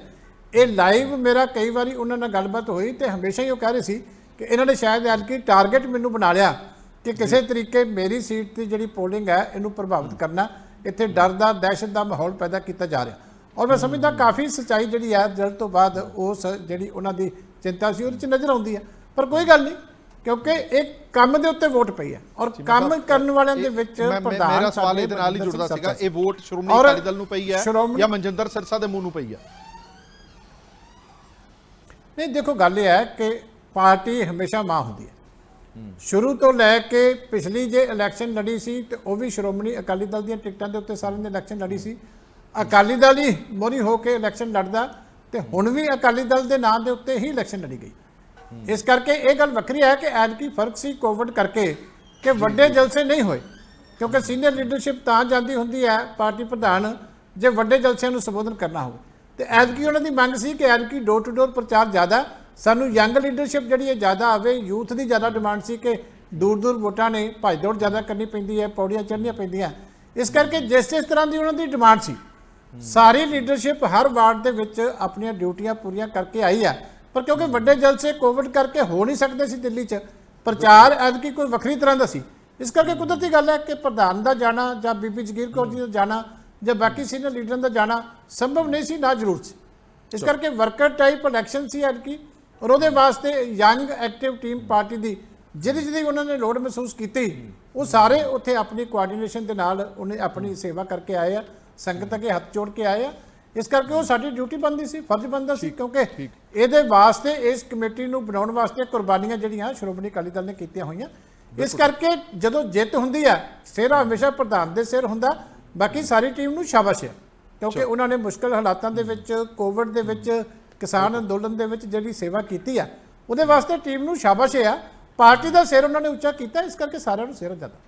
ਚਲੋ, ਬਹੁਤ ਬਹੁਤ ਧੰਨਵਾਦ ਚੀਮਾ ਸਾਹਿਬ ਸਾਡੇ ਨਾਲ ਗੱਲਬਾਤ ਕਰਨ ਦੇ ਲਈ। ਇਹ ਸਨ ਡਾਕਟਰ ਦਲਜੀਤ ਸਿੰਘ ਚੀਮਾ ਜੋ ਜਾਣਕਾਰੀ ਦੇ ਰਹੇ ਸਨ ਕਿ ਜਿੱਤ ਦਾ ਸਿਹਰਾ ਜਿਹੜਾ ਉਹ ਪਾਰਟੀ ਦੇ ਸਿਰ ਹੀ ਬਣਿਆ ਜਾਂਦਾ, ਨਾਲ ਨਾਲ ਉਸ ਟੀਮ ਦੇ ਸਿਰ ਤੇ ਵੀ ਜਾਂਦਾ ਜਿਸ ਟੀਮ ਨੇ ਸਖਤ ਮਿਹਨਤ ਕੀਤੀ ਹੈ। ਸੋ ਓਵਰਆਲ ਇੱਕ ਵਾਰ ਫਿਰ ਤੋਂ ਤੁਸੀਂ ਆਪਣੀ ਸਕਰੀਨ ਤੇ ਲਗਾਤਾਰ ਦੇਖ ਪਾ ਰਹੇ ਹੋ, ਵਾਰਡ ਨੰਬਰ 1 ਤੋਂ ਲੈ ਕੇ 46 ਤੱਕ ਲਗਾਤਾਰ ਅਸੀਂ ਤੁਹਾਨੂੰ ਦਿਖਾ ਰਹੇ ਹਾਂ ਕਿ ਕੌਣ ਜਿੱਤਿਆ, ਕੌਣ ਹਾਰਿਆ, ਕਿਸ ਦੇ ਨਤੀਜੇ ਆਣੇ ਹਲੇ ਬਾਕੀ ਨੇ। ਜੋ ਕਲੀਅਰ ਹੁੰਦਾ ਨਜ਼ਰ ਆ ਰਿਹਾ ਉਹ ਲਗਭਗ 30 ਸੀਟਾਂ ਜਿਹੜੀਆਂ ਨੇ ਉਹ ਸ਼੍ਰੋਮਣੀ ਅਕਾਲੀ ਦਲ ਦੇ ਹਿੱਸੇ ਆਉਂਦੀਆਂ ਨਜ਼ਰ ਆ ਰਹੀਆਂ ਨੇ, ਘੱਟ ਵੱਧ ਹੋ ਸਕਦੀਆਂ ਨੇ 2-4। ਇਸ ਤੋਂ ਇਲਾਵਾ ਸਰਨਾ ਧੜਾ ਜਿਹੜਾ ਸ਼੍ਰੋਮਣੀ ਅਕਾਲੀ ਦਲ ਦਿੱਲੀ ਹੈ ਉਹ 12-13 ਤੇ ਚੱਲ ਰਿਹਾ ਹੈ, ਮਨਜੀਤ ਸਿੰਘ ਜੀਕੇ 3 ਤੇ ਚੱਲ ਰਹੇ ਨੇ ਤੇ ਅਦਰ ਇੰਡੀਪੈਂਡੈਂਟ ਜਿਹੜੇ ਨੇ ਉਹ 1 ਤੇ ਚੱਲ ਰਹੇ ਨੇ। ਇਹ ਜਿਹੜਾ ਚੋਣ ਸਿਨੈਰੀਓ ਜਿਹੜਾ ਪੂਰਾ ਬਣਦਾ ਨਜ਼ਰ ਆ ਰਿਹਾ ਹੈ। ਜਸਮੀਤ ਸਿੰਘ ਮੇਰੇ ਪੱਤਰਕਾਰ ਜਿਹੜੇ ਦਿੱਲੀ ਤੋਂ ਉਹ ਜੁੜ ਗਏ ਨੇ। ਜਸਮੀਤ ਮੇਰੀ ਆਵਾਜ਼ ਆ ਰਹੀ ਹੈ? ਜਸਮੀਤ ਆਵਾਜ਼ ਆ ਰਹੀ ਹੈ? ਚਲੋ ਦੁਬਾਰਾ ਕੋਸ਼ਿਸ਼ ਕਰਾਂਗੇ ਜਸਮੀਤ ਨਾਲ ਗੱਲਬਾਤ ਕਰਨ ਦੀ। ਸੋ ਹੁਣ ਤੱਕ ਜਿਹੜੇ ਨਤੀਜੇ ਆਏ ਨੇ, ਵੱਡੀਆਂ ਜਿਹੜੀਆਂ ਧਿਰਾਂ ਨੇ ਉਹਨਾਂ ਦੇ ਚੋਣ ਨਤੀਜੇ ਬਿਲਕੁਲ ਕਲੀਅਰ ਹੋ ਗਏ ਨੇ। ਮਨਜੀਤ ਸਿੰਘ ਜੀਕੇ ਜਿੱਤ ਗਏ ਨੇ, ਹਰਮੀਤ ਸਿੰਘ ਕਾਲਕਾ ਜਿੱਤ ਗਏ ਨੇ, ਮਨਜਿੰਦਰ ਸਿੰਘ ਸਿਰਸਾ। ਇੱਕ ਝਟਕੇ ਵਾਲੀ ਖਬਰ ਜ਼ਰੂਰ ਹੈਗੀ ਹੈ ਕਿ ਮਨਜਿੰਦਰ ਸਿੰਘ ਸਿਰਸਾ ਆਪਣੀ ਸੀਟ ਹਾਰ ਗਏ ਨੇ, ਪਰ ਉਹਨਾਂ ਦੀ ਟੀਮ ਹੈ ਜਿਹੜੀ ਉਹ ਲੀਡ ਵੱਲ ਵੱਧਦੀ ਹੋਈ ਦਿਖਾਈ ਦੇ ਰਹੀ ਹੈ, ਚੰਗੀ ਮੈਜੋਰਟੀ ਵੱਲ ਵੱਧਦੀ ਹੋਈ ਦਿਖਾਈ ਦੇ ਰਹੀ ਹੈ। ਜੇ 46 ਕੁੱਲ ਸੀਟਾਂ ਨੇ, 46 ਦੇ ਵਿੱਚੋਂ 29-30, 28-29-30 ਇਹਨਾਂ ਦੇ ਵਿੱਚੋਂ ਕੋਈ ਵੀ ਅੰਕੜਾ ਜੇਕਰ ਇਹ ਪਾਰਟੀ ਛੂ ਪਾਉਂਦੀ ਹੈ ਤਾਂ ਇਹ ਲਾਓ ਕਿ ਦੂਜੀਆਂ ਸਾਰੀਆਂ ਧਿਰਾਂ ਮਿਲ ਕੇ 15-16 ਤੇ ਖੜਦੀਆਂ ਨੇ ਤਾਂ ਫਿਰ ਬਾਕੀ ਧਿਰਾਂ ਜਿਹੜੀਆਂ ਨੇ ਉਹ ਬਾਕੀ ਜਿਹੜੀ ਇੱਕ ਧਿਰ ਹੈ ਉਹ ਵੱਡਾ ਮਾਰਜਨ ਲੈ ਲੈਂਦੀ ਹੈ। ਜਸਮੀਤ ਮੇਰੀ ਆਵਾਜ਼ ਆ ਰਹੀ ਹੈ? ਬਿਲਕੁਲ ਆ ਰਹੀ ਹੈ ਜੀ ਜੀ ਜਸਮੀਤ, ਕੀ ਸਿਨੈਰੀਓ ਕਲੀਅਰ ਨਜ਼ਰ ਆ ਰਿਹਾ? ਜੋ ਸਾਡੀ ਟੈਲੀ ਹੈ ਉਹ ਇਹ ਕਹਿੰਦੀ ਹੈ ਕਿ 30 ਸ਼੍ਰੋਮਣੀ ਅਕਾਲੀ ਦਲ ਹੈ, ਇਸ ਤੋਂ ਇਲਾਵਾ ਸ਼੍ਰੋਮਣੀ ਅਕਾਲੀ ਦਲ ਦਿੱਲੀ ਹੈ ਜਿਹੜਾ ਉਹ ਵੀ ਨੇੜੇ ਤੇੜੇ ਹੈਗਾ, ਮਨਜੀਤ ਸਿੰਘ ਜੀਕੇ ਦੀ ਪਾਰਟੀ 3 ਤੇ ਹੈਗੀ ਹੈ। ਤੁਹਾਡੇ ਤੋਂ ਪੁੱਛਣਾ ਚਾਹੁੰਦੇ ਹਾਂ ਕਿ ਹਾਲ ਤੱਕ ਤਸਵੀਰ ਹੈ ਜਿਹੜੀ ਉਹ ਕੀ ਸਾਫ਼ ਹੋਈ ਹੈ? ਬਿਲਕੁਲ ਹਰਪ੍ਰੀਤ, ਜੇਕਰ ਤਸਵੀਰ ਦੀ ਗੱਲ ਕਰੀਏ ਤਾਂ ਇਸ ਵੇਲੇ ਵੀ ਜਿਹੜਾ ਹੈ ਉਹ ਇਹ ਸਾਬਿਤ ਹੁੰਦਾ ਹੋਇਆ ਨਜ਼ਰ ਆ ਰਿਹਾ ਕਿ ਜੋ ਸੇਵਾਵਾਂ ਸ਼੍ਰੋਮਣੀ ਅਕਾਲੀ ਦਲ ਵੱਲੋਂ ਦਿੱਲੀ ਵਿੱਚ ਨਿਭਾਈਆਂ ਗਈਆਂ ਨੇ, ਉਹਨਾਂ ਸੇਵਾਵਾਂ ਨੂੰ ਦੇਖਦਿਆਂ ਹੋਇਆਂ ਦਿੱਲੀ ਦੀ ਸੇਵਾ ਨੇ ਦਿੱਲੀ ਦੀ ਸੰਗਤ ਨੇ ਇੱਕ ਵਾਰ ਫਿਰ ਤੋਂ ਉਸ ਸੇਵਾ ਨੂੰ ਫਲ ਲਗਾਇਆ ਔਰ ਦਿੱਲੀ ਦੀ ਸੇਵਾ ਜਿਹੜੀ ਹੈ, ਦਿੱਲੀ ਸਿੱਖ ਗੁਰਦੁਆਰਾ ਪ੍ਰਬੰਧਕ ਕਮੇਟੀ ਦੀ ਸੇਵਾ ਜਿਹੜੀ ਹੈ ਉਹ ਸ਼੍ਰੋਮਣੀ ਅਕਾਲੀ ਦਲ ਦੇ ਹਿੱਸੇ ਆਉਣ ਜਾ ਰਹੀ ਹੈ। ਲਗਾਤਾਰ ਮਿਹਨਤ ਵੀ ਅਕਾਲੀ ਦਲ ਦੇ ਵਰਕਰ ਕਰਦੇ ਰਹੇ ਨੇ, ਚਾਹੇ ਉਹ ਸੀਨੀਅਰ ਲੀਡਰਸ਼ਿਪ ਹੋਵੇ, ਚਾਹੇ ਉਹ ਵਰਕਰ ਹੋਣ, ਗਰਾਊਂਡ ਲੈਵਲ ਤੇ ਕੰਮ ਕਰਦੇ ਰਹੇ ਨੇ। ਇੱਕ ਚੀਜ਼ ਇਸ ਵਾਰ ਦੀ ਬੜੀ ਖਾਸ ਰਹੀ ਹੈ ਹਰਪ੍ਰੀਤ, ਹਰ ਵਾਰ ਪ੍ਰਚਾਰ ਦੇ ਵਿੱਚ ਜਿਹੜਾ ਇੱਕ ਦੂਜੇ ਦੇ ਉੱਤੇ ਚਿੱਕੜ ਸੁੱਟਿਆ ਜਾਂਦਾ ਹੈ, ਹਰ ਵਾਰ ਇੱਕ ਦੂਜੇ ਦੇ ਉੱਤੇ ਇਲਜ਼ਾਮਬਾਜ਼ੀਆਂ ਲਗਾਈਆਂ ਜਾਂਦੀਆਂ ਨੇ, ਪਰ ਇਸ ਵਾਰ ਦਾ ਪ੍ਰਚਾਰ ਥੋੜਾ ਜਿਹਾ ਅਲੱਗ ਸੀ। ਮਨਜਿੰਦਰ ਸਿੰਘ ਸਿਰਸਾ ਦੀ ਅਗਵਾਈ ਦੇ ਵਿੱਚ ਜਿੰਨੇ ਵੀ ਸ਼੍ਰੋਮਣੀ ਅਕਾਲੀ ਦਲ ਦੇ ਉਮੀਦਵਾਰ ਸਨ ਦਿੱਲੀ ਕਮੇਟੀ ਦੇ ਇਸ ਚੋਣ ਦੇ ਵਿੱਚ, ਉਹ ਇੱਕ ਦੂਜੇ ਤੇ ਇਲਜ਼ਾਮ ਲਗਾਉਣ ਦੀ ਬਜਾਏ ਪਿਛਲੇ 2 ਸਾਲਾਂ ਦੇ ਦੌਰਾਨ, ਪਿਛਲੇ 4 ਸਾਲਾਂ ਦੇ ਦੌਰਾਨ ਜੋ ਕੰਮ ਕੀਤੇ ਗਏ ਨੇ ਉਹਨਾਂ ਕੰਮਾਂ ਦਾ ਬਿਊਰਾ ਸੰਗਤ ਅੱਗੇ ਰੱਖ ਰਹੇ ਸਨ, ਜਦਕਿ ਵਿਰੋਧੀ ਜਿਹੜੇ ਸਨ ਉਹ ਇੱਕ ਦੂਜੇ ਤੇ ਇਲਜ਼ਾਮਬਾਜ਼ੀਆਂ ਲਗਾ ਰਹੇ ਸਨ। ਇਸ ਚੀਜ਼ ਦਾ ਪ੍ਰਭਾਵ ਜਿਹੜਾ ਹੈ ਉਹ ਵੱਡਾ ਪ੍ਰਭਾਵ ਨਜ਼ਰ ਆਇਆ ਚੋਣ ਦੇ ਉੱਤੇ। ਜੀ ਜਸਮੀਤ, ਕਿੰਨੀ ਦੇਰ ਤੱਕ ਕਲੀਅਰ ਪਿਕਚਰ ਨਜ਼ਰ ਆਏਗੀ ਕਿ ਕਿੰਨੀਆਂ ਸੀਟਾਂ ਕਿਹਨੂੰ ਮਿਲੀਆਂ ਨੇ? ਇੱਕ ਗੱਲ ਇਹ ਵੀ ਸਮਝਣਾ ਚਾਹੁੰਦੇ ਹਾਂ ਤੁਹਾਡੇ ਤੋਂ ਕਿ 37% ਸਿਰਫ ਵੋਟ ਪੋਲ ਹੋਈ ਹੈ, ਰਿਜ਼ਲਟ ਆਉਣ ਦੇ ਵਿੱਚ ਇੰਨਾ ਟਾਈਮ ਕਿਵੇਂ ਲੱਗ ਗਿਆ? ਕਿਉਂਕਿ ਅਸੀਂ ਅਮੂਮਨ ਤੌਰ ਤੇ ਦੇਖਦੇ ਹਾਂ ਕਿ 12-1 ਵਜੇ ਤੱਕ ਪੂਰੀ ਜਿਹੜੀ ਤਸਵੀਰ ਹੈ ਉਹ ਕਲੀਅਰ ਹੋ ਜਾਂਦੀ ਹੈ। ਹਾਲਾਂਕਿ ਤਸਵੀਰ ਕਾਫੀ ਹੱਦ ਤੱਕ ਕਲੀਅਰ ਹੋ ਗਈ ਹੈ, ਪਰ ਅੰਤਮ ਨਤੀਜੇ ਕਦ ਤੱਕ ਫਾਈਨਲ ਹੋਣਗੇ? ਬਿਲਕੁਲ ਹਰਪ੍ਰੀਤ, ਇਸ ਬਾਰੇ ਜਿਹੜਾ ਹੈ ਕਰੀਬ ਹੁਣ ਤੋਂ ਜਿਹੜਾ 1 ਤੋਂ 1.5 ਘੰਟਾ ਹੋਰ ਲੱਗ ਸਕਦਾ ਹੈ ਪੂਰੀ ਤਸਵੀਰ ਸਾਫ਼ ਹੋਣ ਨੂੰ, ਔਰ ਉਸ ਤੋਂ ਬਾਅਦ ਅੱਜ ਸ਼ਾਮੀ ਦਿੱਲੀ ਚ ਇਲੈਕਸ਼ਨ ਗੁਰਦੁਆਰਾ ਡਾਇਰੈਕਟੋਰੇਟ ਜਿਹੜਾ ਉਹ ਵੀ ਜਾਰੀ ਹੈ, ਆਪਣੀ ਲਿਸਟ ਜਾਰੀ ਕਰੇਗਾ ਜੇਤੂ ਉਮੀਦਵਾਰਾਂ ਦੀ। ਟਾਈਮ ਇਸ ਕਰਕੇ ਜ਼ਿਆਦਾ ਲੱਗ ਰਿਹਾ ਕਿਉਂਕਿ ਜਿਹੜੀ ਦਿੱਲੀ ਗੁਰਦੁਆਰਾ ਪ੍ਰਬੰਧਕ ਕਮੇਟੀ ਦੀ VOTING ਹੈ ਉਹ ਬੈਲਟ ਪੇਪਰ ਦੇ ਰਾਹੀਂ ਹੁੰਦੀ ਹੈ, ਸੋ ਉਸ ਦੀ ਕਾਊਂਟਿੰਗ ਦੇ ਵਿੱਚ ਜਿਹੜਾ ਉਹ ਸਮਾਂ ਜ਼ਰੂਰ ਲੱਗਦਾ ਹੈ। ਹਾਲਾਂਕਿ VOTING ਜਿਹੜੀ ਹੈ ਸਿਰਫ 37.ਕੁਝ% ਤੱਕ VOTING ਹੋਈ ਹੈ, ਪਰ ਇਸ ਸਭ ਦੇ ਵਿੱਚ ਜਿੱਤ ਦਾ ਮਾਰਜਨ ਜਿਹੜਾ ਹੈ ਉਹ ਉਮੀਦਵਾਰਾਂ ਦੇ ਵਿੱਚ ਬਹੁਤ ਘੱਟ ਰਿਹਾ। ਹੁਣ ਜਗਦੀਪ ਕਾਲੋਂ ਦੀ ਗੱਲ ਕਰੀਏ ਤਾਂ ਜਗਦੀਪ ਕਾਲੋਂ ਜਿੱਤੇ ਨੇ ਸਿਰਫ 19 ਵੋਟਾਂ ਦੇ ਮਾਰਜਨ ਦੇ ਨਾਲ।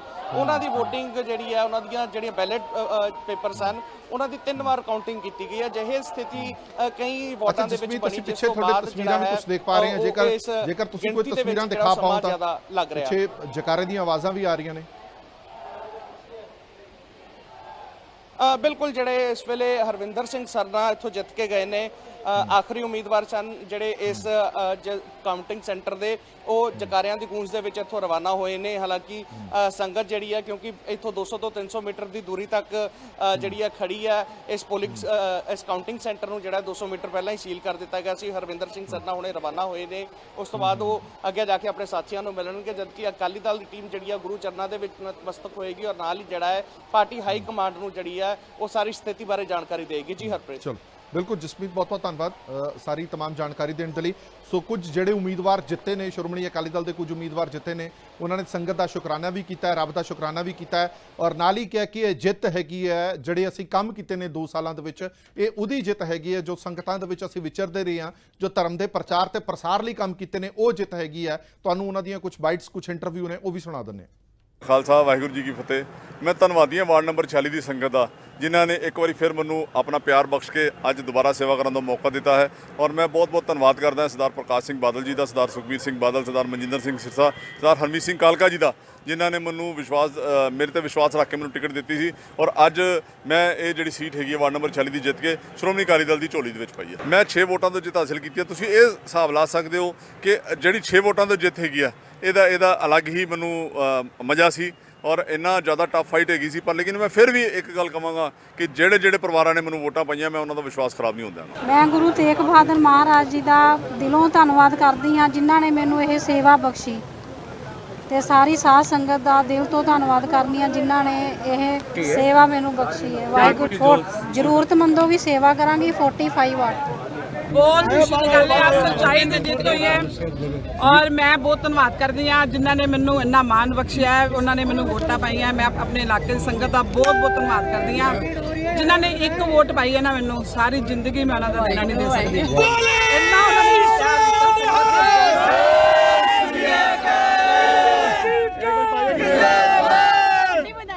ਸੰਗਤ ਨੇ ਬਹੁਤ ਬਹੁਤ ਸੰਗਤ ਦਾ ਪਿਆਰ ਮਿਲਿਆ ਔਰ ਮੈਂ ਸੱਚੇ ਪਾਤਸ਼ਾਹ ਦਾ ਵੀ ਮੈਂ ਬਹੁਤ ਸ਼ੁਕਰਾਨਾ ਕਰਦੀ ਹਾਂ ਔਰ ਸਭ ਤੋਂ ਜ਼ਿਆਦਾ ਧੰਨਵਾਦ ਮੈਂ ਕਰਾਂਗੀ ਆਪਣੀ ਸੰਤਗੜ੍ਹ ਦੀ ਸੰਗਤ ਦਾ ਜਿਨ੍ਹਾਂ ਨੇ ਮੈਨੂੰ ਇੰਨਾ ਮਾਣ ਔਰ ਇੰਨਾ ਪਿਆਰ ਬਖਸ਼ਿਆ ਹੈ। ਲੋਕਾਂ ਨੇ ਕੂੜ ਪ੍ਰਚਾਰ ਬਹੁਤ ਕੀਤਾ ਸੀ ਪਰ ਸੰਗਤ ਉਹਨਾਂ ਦੇ ਗਲਾਂ 'ਚ ਨਹੀਂ ਆਈ। ਸੰਗਤ ਨੇ ਬਹੁਤ ਮਾਣ ਬਖਸ਼ਿਆ ਔਰ ਮੈਨੂੰ ਬੜੀ ਖੁਸ਼ੀ ਹੈ। ਸੋ ਇਹ ਸਾਨੂੰ ਜਿੱਤੇ ਹੋਏ ਉਮੀਦਵਾਰ ਜਿਹੜਾ ਰੱਬ ਦਾ ਸ਼ੁਕਰਾਨਾ, ਸੰਗਤ ਦਾ ਸ਼ੁਕਰਾਨਾ ਵੀ ਕਰ ਰਹੇ ਸੀਗੇ। ਬੜੀ ਤਿੱਖੀ ਫਾਈਟ ਲੱਗ ਰਹੀ ਸੀ ਕਿ ਤਿੱਖੀ ਫਾਈਟ ਰਹੇਗੀ ਇਸ ਵਾਰ, ਕਿਉਂਕਿ ਇਸ ਵਾਰ ਧੜੇਬੰਦੀ ਬੜੀ ਵੱਡੀ ਹੋ ਗਈ ਸੀ। ਸ਼੍ਰੋਮਣੀ ਅਕਾਲੀ ਦਲ ਤੋਂ ਹੀ ਨਿਕਲੇ ਮਨਜੀਤ ਸਿੰਘ ਜੀਕੇ ਹੋਰਾਂ ਨੇ ਆਪਣੀ ਵੱਖਰੀ ਪਾਰਟੀ ਬਣਾ ਲਈ, ਜਾਗੋ ਪਾਰਟੀ ਬਣਾ ਲਈ। ਉਸ ਤੋਂ ਬਾਅਦ ਸਰਨਾ ਧੜਾ ਜਿਹੜਾ ਉਹ ਵੀ ਬੜਾ ਸਟਰੋਂਗ ਨਜ਼ਰ ਆ ਰਿਹਾ ਸੀਗਾ, ਕਾਫੀ ਉਹਨਾਂ ਨੇ ਵੀ ਪ੍ਰਚਾਰ ਦੇ ਵਿੱਚ ਯੋਗਦਾਨ ਪਾਇਆ। ਪਰ ਜਦੋਂ ਨਤੀਜੇ ਆਏ ਤਾਂ ਵਨ ਸਾਈਡਡ ਨਤੀਜੇ ਆਉਂਦੇ ਹੋਏ ਦਿਖਾਈ ਦੇ ਰਹੇ ਨੇ। 26 ਦੇ ਲਗਭਗ ਕਲੀਅਰ ਸੀਟਾਂ ਨੇ ਜਿਹੜੀਆਂ ਉਹ ਅਕਾਲੀ ਦਲ ਦੀ ਝੋਲੀ ਦੇ ਵਿੱਚ ਆ ਚੁੱਕੀਆਂ ਨੇ ਔਰ ਅਕਾਲੀ ਦਲ ਇਹ ਦਾਅਵਾ ਕਰ ਰਿਹਾ ਕਿ ਘੱਟੋ ਘੱਟ 2 ਤੋਂ 3 ਸੀਟਾਂ ਅਸੀਂ ਹੋਰ ਲੈ ਕੇ ਜਾਵਾਂਗੇ। ਯਾਨੀ ਕਿ ਅੰਕੜਾ ਉਹ ਕਹਿ ਰਹੇ ਨੇ ਕਿ 30 ਤੱਕ ਅਸੀਂ ਛੋਹ ਲਾਂਗੇ। ਜੇਕਰ 30 ਦਾ ਅੰਕੜਾ ਉਹ ਛੋਹ ਲੈਂਦੇ ਨੇ, 46 ਦੇ ਵਿੱਚੋਂ 30 ਸੀਟਾਂ ਜੇਕਰ ਸ਼੍ਰੋਮਣੀ ਅਕਾਲੀ ਦਲ ਲੈ ਜਾਂਦਾ ਤਾਂ 1/3 2/3 ਤੋਂ ਵੱਧ ਦਾ ਹਿੱਸਾ ਜਿਹੜਾ ਉਹ ਸ਼੍ਰੋਮਣੀ ਅਕਾਲੀ ਦਲ ਦੇ ਝੋਲੀ ਦੇ ਵਿੱਚ ਆ ਜਾਂਦਾ ਤਾਂ ਕਲੀਅਰ ਸਵੀਪ ਹੈਗੀ ਹੈ, ਕਲੀਅਰ ਮੈਜੋਰਟੀ ਹੈ ਜਿਹੜੀ ਉਹ ਸ਼੍ਰੋਮਣੀ ਅਕਾਲੀ ਦਲ ਨੂੰ ਮਿਲਦੀ ਹੋਈ ਦਿਖਾਈ ਦੇ ਰਹੀ ਹੈ। ਪਰ ਹਾਂ, ਇੱਕ ਝਟਕਾ ਸ਼੍ਰੋਮਣੀ ਅਕਾਲੀ ਦਲ ਲਈ ਜ਼ਰੂਰ ਹੈਗਾ। ਮਨਜਿੰਦਰ ਸਿੰਘ ਸਿਰਸਾ ਖੁਦ ਹੀ ਆਪਣੀ ਸੀਟ ਹਾਰ ਗਏ ਨੇ। ਹੁਣ ਦੇਖਣਾ ਹੋਏਗਾ ਕਿ ਹੁਣ ਅਕਾਲੀ ਦਲ ਅੱਗੇ ਕੀ ਕਰਦਾ, ਪ੍ਰਧਾਨਗੀ ਦਾ ਅਹੁਦਾ ਕਿਹਨੂੰ ਮਿਲਦਾ। ਦੇਸ਼ ਦੁਨੀਆ ਦੇ ਬਾਕੀ ਖਬਰਾਂ ਲਈ ਬਣੇ ਰਹੋ PTC ਨਿਊਜ਼ ਦੇ ਨਾਲ। ਧੰਨਵਾਦ।